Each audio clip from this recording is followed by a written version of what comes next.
మరణాత. యేసుక్రీస్తు ప్రభుని ప్రశస్త నామములో మీ అందరకు శుభము కలుగును గాక. క్రీస్తు యేసు వారి సిలువను ధ్యానించుచు ఉండగా దేవుని రూపంలోనికి మీరు మారుటకు ఈ వర్తమానములు జీవాహారమును ఈ కార్యక్రమము తోడ్పడుతున్నదని నేను నమ్ముచు ఉన్నాను. దేవుని యొక్క వాక్య గ్రంథములో ప్రతి క్రైస్తవునికి బహు సుపరిచితమైన వచనము యోహాను సువార్త 3వ అధ్యాయము 16వ వచనము. దేవుడు లోకమును ఎంతో ప్రేమించెను అను మాటను ఈ వచనములో మనము చూడగలుగుచు ఉన్నాము. The ways through which God was made known to the world is through his love. దేవుడు లోకమునకు తెలుపబడుట, ఇందులో ఒక ప్రధానమైన కారణం ఏమిటి అంటే ఆయన ప్రేమ. Because of the love that he had towards the world, today our Savior Christ Jesus is being made known to the world. ప్రేమయ్య ఉన్న క్రీస్తు యేసు తాను శిలువపై కనబరిచిన ప్రేమను బట్టి ఈరోజు ఆయన లోకమునకు వెల్లడగుచ్చు ఉన్నాడు. క్రీస్తు యేసు వారి యొక్క 33.5 సంవత్సరముల జీవితమును, అలాగునే 3.5 సంవత్సరముల సేవా జీవితమును, అలాగునే ఆయన శిలువపై వ్రేలాడిన ఆ 6 గంటల కాల వ్యవధిని సైతము పరిగణములోనికి తీసుకున్నప్పుడు ఎలాగా లోకము ఎన్నడూ ఎప్పుడునో కూడా ఆయనలో పాపమును కనుగొనలేదో, ఆయనలో ఎన్నడూ కూడా ద్వేషమును లోకము కనుగొనలేదు. పాపాన్ని ద్వేషించాడు, కానీ పాపులను ప్రేమించాడు.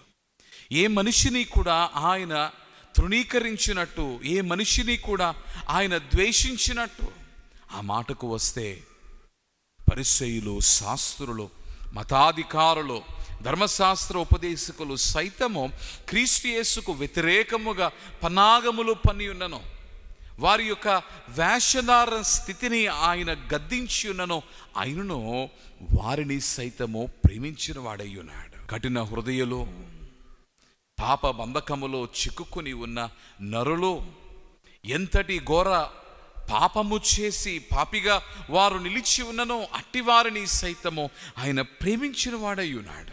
శిరస్సు పైన ముళ్ళ కిరీటము పెట్టిన వానిని, ప్రక్కలో బళ్ళెము గుచ్చిన వానిని, చేతులలో కాళ్ళలో మేకులు కొట్టిన వారిని సైతము ఆయన ప్రేమించి ఉన్నాడు. అంత మాత్రమే కాక 3.5 సంవత్సరములు ఎంతో ప్రేమగా ఎంచి ఒక కుమారుని వలె శిష్యునిగా తనతో పాటు నడిపించుకొని ఉన్న యూదా ఇస్కరియోతు సైతము ఆయనను కాదని ఆయనను అప్పగించినను కూడా ఆ యూదా ఇస్కరియోతును సైతము ప్రభు ప్రేమించి ఉన్నాడు. ప్రేమించడము సులువు కాదు, కొన్ని పాళ్ళు ద్వేషించడము బహు సులువు. నీ జీవితంలో కూడా మనుషులను ద్వేషించడానికి నీవు కష్టపడవలసిన అవసరం లేదు, కానీ మనుషులను ప్రేమించడానికి నీవు కష్టపడాలి. నేను ఎప్పుడు ఒక మాట జ్ఞాపకం చేస్తూ ఉంటాను. ఆ మాట ఏమిటి అంటే, ఒక హృదయమునకు, ఒక గుండెకు గాయమవ్వలనను, ఆ గాయము తిరిగి మానవలనను, దానికి కారణము ప్రేమయే. గుండెకు గాయమవ్వాలి అంటే అది లోక ప్రేమ, కానీ ఆ గుండె ఆ గాయము నుండి బాగుపడవలనంటే అది దేవుని ప్రేమ. లోకములో మనుషులైన వారు, లోక జీవనము కలిగిన వారు ద్వేషించడానికి కష్టపడవలసిన అవసరం లేదు, కానీ ప్రేమించవలనంటే, క్రీస్తు వలె ప్రేమించవలనంటే, దూషించిన వారిని, ద్వేషించిన వారిని తిరిగి హక్కున చేర్చుకుని వారిని నీవు ప్రేమించవలనంటే నీవు కష్టపడాలి. కానీ ఈరోజు ఒక మార్గం ఉన్నది.